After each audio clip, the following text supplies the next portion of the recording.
Hey, good morning, everybody. It's Tuesday, January 13th, 2026. I, of course, am Hammer, founder of Originator Success, Grab and Go Social, and Rate Sensei. Glad to have you here this morning. Remember, you can join me live each and every weekday morning, 9:30 a.m. Eastern Time, broadcasted to you on Facebook and on YouTube. If you would like a quick reminder that I'm going live, I do send out a text alert. You can sign up for those. They're absolutely free. We don't abuse your number or your trust.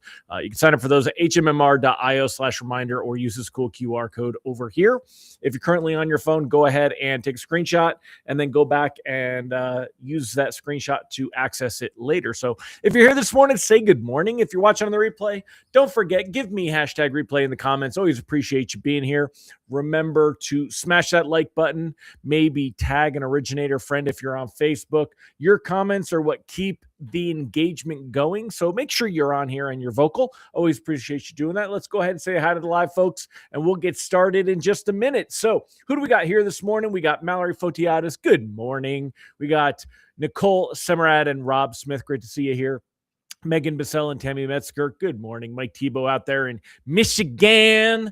We got Debbie Richardson. Ron Siegel said, I thought you forgot us today. I did, dude. I was actually looking up tub surrounds for my kid's bathroom and totally lost track of what time it was. So, good morning, friends. Just for Hammer, it's National Rubber Ducky Day. For the rest of us, it's National Peach Melba Day. Peach Melba is awesome. As far as those rubber duckies go, remember, I'm a Jeep guy, and at some point it became in fashion to have those little rubber ducks on your dashboard. Now, I'm not judging anybody else that wants that, but yeah, not my scene. Not my scene. I'm not a big ducky guy. Don't like them ducks. So you got that one. Charlie Badita, good morning. Great to have you here. Thank you so much for joining. Anyone else that I missed, say hello. Allison Foy, great to see you. Mike Morano, good to have you here. And hope all is well in all of your worlds. All right, well, let's go ahead and take a look at where we're at this morning. We will go ahead and jump right in. Let's start with the technicals.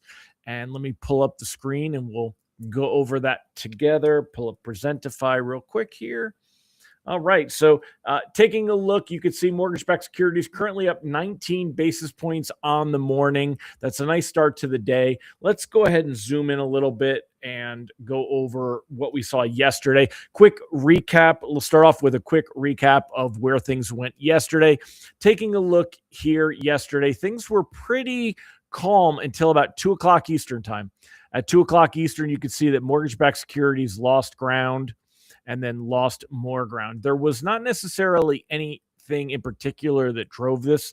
It was just trading activity. I expect that we will see more of this kind of volatility. In fact, if you remember yesterday, I did warn that the reprice risk was moderate because we're likely to see some kind of volatility right now with things and where they are at. As far as rate sheets today and where they go, taking a look here, you'll see that mortgage-backed securities have led us to a wonderful place where, basically rates have been about 6%. We're about a quarter point better than where we were a week ago. And that's kind of where we've been. Yesterday, we lost a bit of ground. There were some reprices worse yesterday, not a ton, but there were quite a few. We did actually send out a text alert yesterday warning that there would be reprices worse. And again, that comes from when we saw that this movement right here, when we saw these losses in the afternoon, that was what would have drove that reprices worse. So taking a look here at where things are at as far as,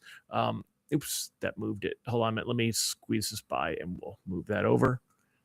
And let me do a little bit further here. All right. So taking a look here where we're at with mortgage rates and pricing. Again, we are right around that 6 mark. It's funny that Matt Graham's got 6.01. I know most lenders are going to 5.99. They're not going to quibble over a couple of basis points on that. Generally, your base pricing, you're going to see conventional conforming, your con under 6, barely at like that 5.99 mark. Notice the FHA and VA, but remember, we've seen as big of a spread as a half a point on these. Only seeing about a quarter point difference these days between FHA, VA, and conventional, at least according to what I see here on Mortgage News Daily. Good morning, Jerry Miller. So great to have you back, Jerry. Hope you are healing well, my friend. Lee Witt, Bill Stevens, Lee said he locked 2 before the reprice worse yesterday, which is good. Let's take a look at where we're at today and show you some things here. As far as today and where bonds are at, let me pull this over and we'll go over this a little bit more. So taking a look today, you could see that we had one heck of a spike right here. That was when the CPI data came out. Let's take a minute and go over that CPI data. It did rise less than what was expected and what was less than what was forecast in December. Let me adjust this so it fits the screen properly. Okay, so U.S. core, especially core, is obviously the number that we watch. That's when we're not. Core doesn't include energy and gas. Energy and food. Core CPI rises 0.2%, slightly less than forecast, which it's showing that the tariffs have calmed down. But if you notice, Trump has also calmed down about the tariffs. We're not seeing everything changing every 5 minutes anymore. Things have kind of settled in, and they are what they are. Fed expected to keep rates on hold despite a soft CPI. The CPI is not that soft. I mean, when we take a look at the numbers here, let's see what the key takeaways are. Headline CPI rose 0.3% from November, matching economists' expectations, while core rose 0.2%, undershooting all but 11 of 73 forecasts in Bloomberg survey. On a year-over-year basis, CPI was up 2.7 and core climbed 2.6. That's still above the Fed's looking to get to 2%. So yeah, there's, this, they call it a soft CPI, but there's no reason at all we would expect to see anything change here for the belief that the Fed is going to cut rates. The Fed wants to, unless we see a really, really weak labor market, there's no reason for the Fed to be cutting rates. Now, I know that Trump wants rates cut. Other people call for rates being cut, but there's really no reason to be cutting the Fed funds rate. I feel very strongly about that. I just agree with where they're at. I don't think we're there. I think we're very close to a neutral. Taking a look here, they go over auto prices help to hold down core inflation. Used car prices dropping 1.1% in the month. New vehicle prices flat. Shelter costs did pick up on the month. 0.4% increase was still smaller than the typical rises seen in recent years. Household furnishings declined, also holding down core prices. Number of categories still flash red for voters with cost of living concerns. Food at home, groceries climbing. It's expensive to buy food. It's even more expensive to buy food that's not ultra processed garbage. And that is a reality that is not changing anytime soon. Recreation prices jumped. Insurance. Anyone else have to pay their own health insurance? I don't know if you guys get them through through employers or what you pay. I, of course, own my own company. I have to pay for my own insurance. My insurance payments, my health insurance went from $1,300 a month to $2,000 a month. We're talking health insurance premiums of $24,000 a year. I don't know what the median income is in the United States, but I mean, listen, I am blessed that our company does well and I can afford it, but you're talking $24,000 for a high deductible, shitty, catastrophic care plan. These things are insane. So I wish instead of all those fancy posts that Trump puts out there on Truth Social, I wish they would turn around and ream these health insurance assholes a new one, and these health care premiums and the other stuff. The ACA did get pushed, by the way, so still getting it. And I am a fan of the ACA and subsidizing. I'm for subsidizing because non-subsidized healthcare at $2,000 a month, who can afford that? I can afford it, but who else? What average American, even my son, he's running his own company. If he didn't have subsidized healthcare, their healthcare for two of them is like it's ridiculous, y'all. So anyway, it's a broken system. So getting back on track though, staying on what we're at here.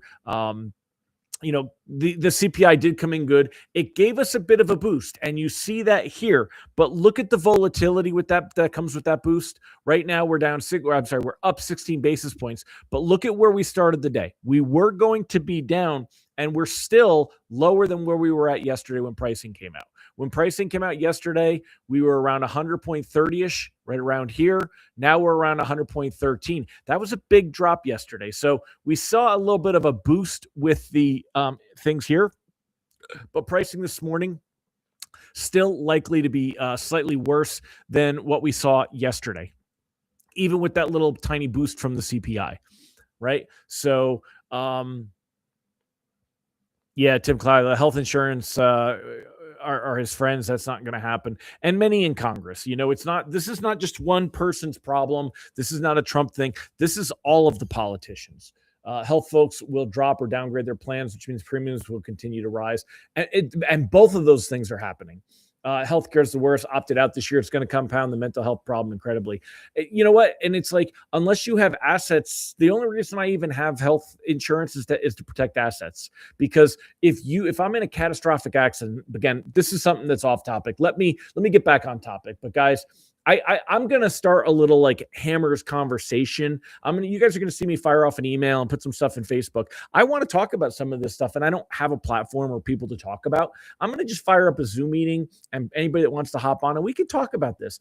Would anyone else be interested in something like that? Let me know. Like, I would like a safe place, and I don't want people that just agree with me. I want people that don't agree with me, that expand my mind. I want a safe place to discuss things like Greenland and Trump's aggressiveness towards Greenland. Is it good or is it bad? We're not going there, but I want a place where I can discuss that, right? And share my feelings and hear other people's feelings. I want to talk about healthcare. I want to talk about some of these things that change. And I want to do it in an environment where where it's not going to hurt my business. It's not on social media, but I do want to talk about it. So I'm going to start some little coffee clutch conversations about that stuff. Let me know if you would be interested in that. I'm going to fire out emails on that. I've got a list of tens of thousands of people, and I'm just going to be like, hey, I'm going to fire up a Zoom, and we're going to just BS about this stuff. It's a safe space. Say what you want. No hurt feelings, right? There's a lot of us that just want to, kind of talk about all this in a healthy, rational manner. So, yeah, absolutely. All right. Well, I'm so glad to see that I'm not the only one in there. If you could do that and keep it a safe place, good luck. I can, Tammy, because I will moderate it. And I have that kind of I have strength of personality that I can moderate things in a debate in a fashion and keep it healthy. And if not, I just boot somebody. If you can't follow the rules, if you can't be nice, I just kick your ass out of the Zoom. So it will be very easy to keep it a safe space because I feel like people need the ability to have a conversation. But anyway, take a look here. 10-year treasury yield still below 4.2. That's a very good thing, but it's not far below 4.2, and it's not likely to continue to keep dropping. Saw a great article that talked about the spreads. Logan Mohtashami talks about spreads all the time. Here is a good visual for you about rates rallying. Take a look right here. This was the drop after that mortgage-backed security after Trump's manipulation. Now, again, that is what he did. He manipulated the market by posting on Truth Social. I'll take the quarter point rate bump, rate reduction, right? Seeing rates improve by a quarter point, getting to that 5-ish mark, very, very key, and it'll make a difference. It also, rates dropping a quarter point isn't going to drive home prices up. So it's we're in that little sweet spot. It's the best of both worlds. We could throw some headlines up there that, rates are the lowest they've been in 3 years. It certainly is something that they're looking to do for the campaigns. Am I still on, by the way? Because my Google just went out. But anyway, but it's also not something that really hurts the market. If we were to see rates drop a point and a half, imagine something, amazing like that happen. That would really, you would see that would be chaotic. It would be too much. Dropping a quarter point though, that's beautiful. Just enough to get us into that little sweet spot, pushing rates a little bit lower.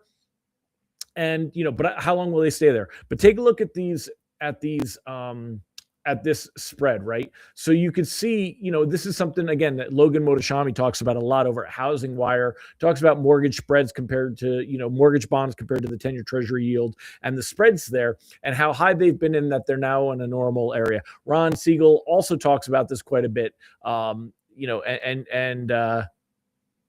Yeah, never own anything, control everything. Ron, I need to pay more attention to that because anyway, we're there. So mortgage rates are, how long are we going to keep this? That's my concern. What happens if we see this spread bounce back up? Depending, Logan said that out of the 200 billion that Fannie and Freddie may be able to own of mortgage-backed securities, that they've already bought up about 70 billion. But I don't know if the 200 billion is on top of the 70 billion. Nobody knows any of this stuff because it just gets blasted out there and then moves on to the next thing. We don't really get details on things. And there's a lot of things that are said that don't come into fruition. And, again, right now, markets have reacted to the rumor, which is why I'm concerned that if they don't get some stake to go along with that sizzle, we will see these rates push back up. And again, it's only a quarter point. They'll push right back up. So we definitely want to be keeping an eye on that. I know that there is definitely some new other concerns. This was an interesting article on Bloomberg here about that same thing.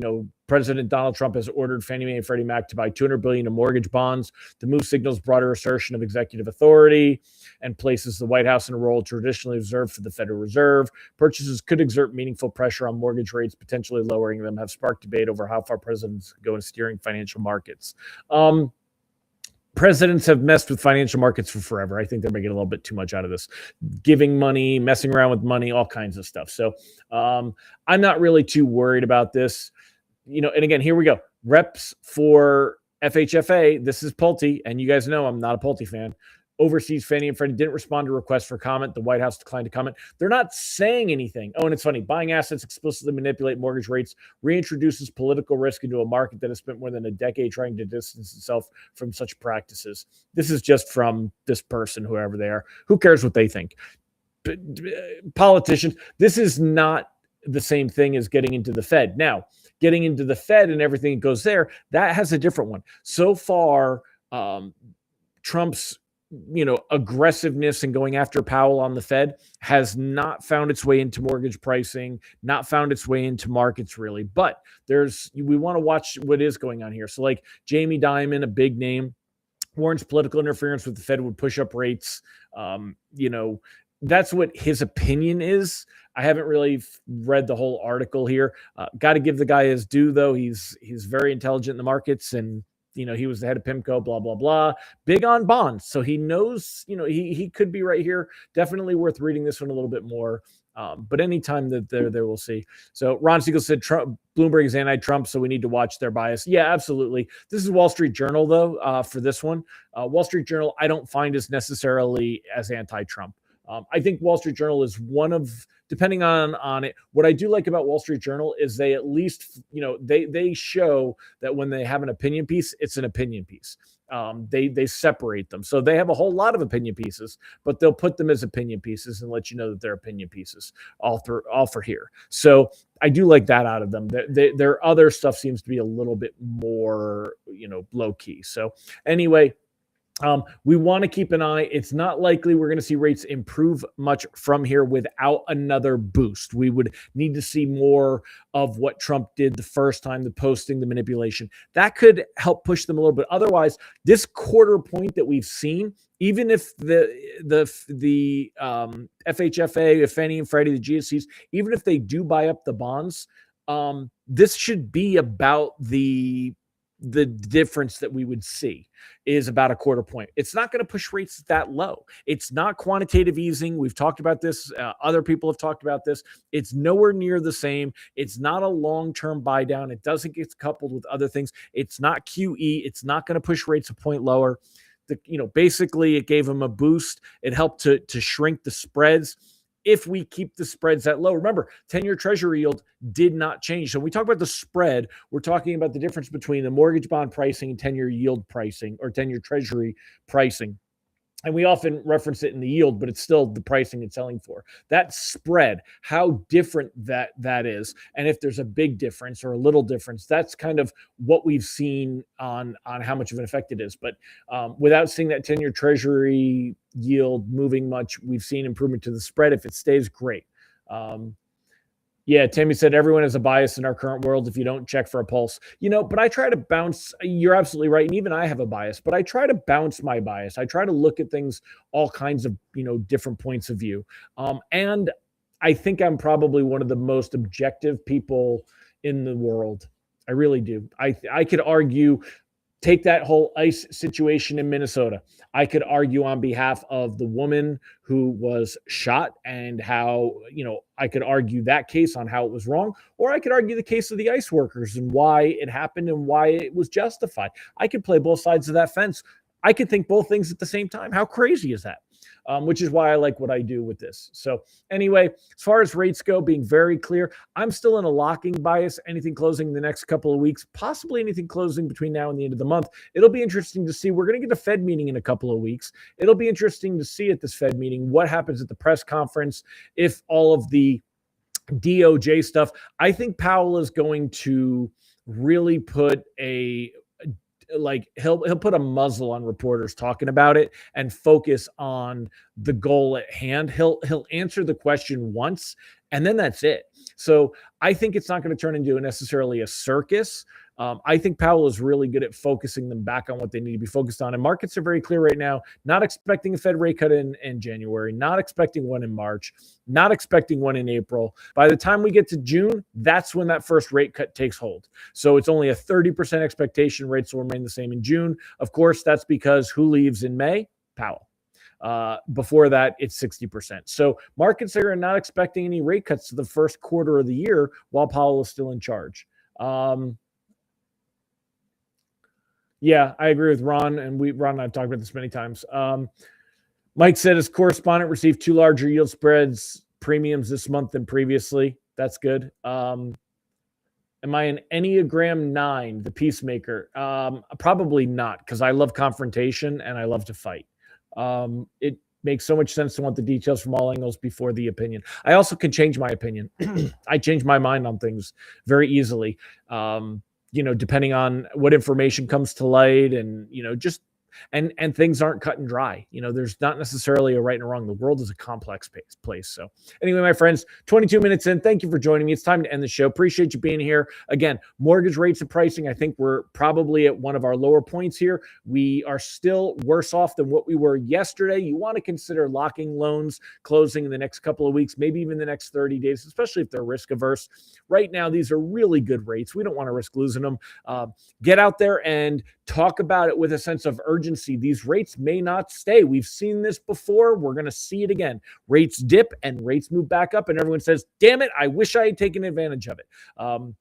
There is nothing that states that's there leading us to believe that rates will continue to go down any further. So tomorrow, I want to talk a little bit about what would drive the market. Let's talk more about the housing market. We'll do that tomorrow. And specifically, we've seen Trump propose banning institutional buyers. We've seen Trump and Pulte talk about a 50-year mortgage, portable mortgages, assumable mortgages. We've also seen them talk about using Fannie and Freddie to manipulate rates lower, but this not as low as he was hoping to see, I'll tell you that.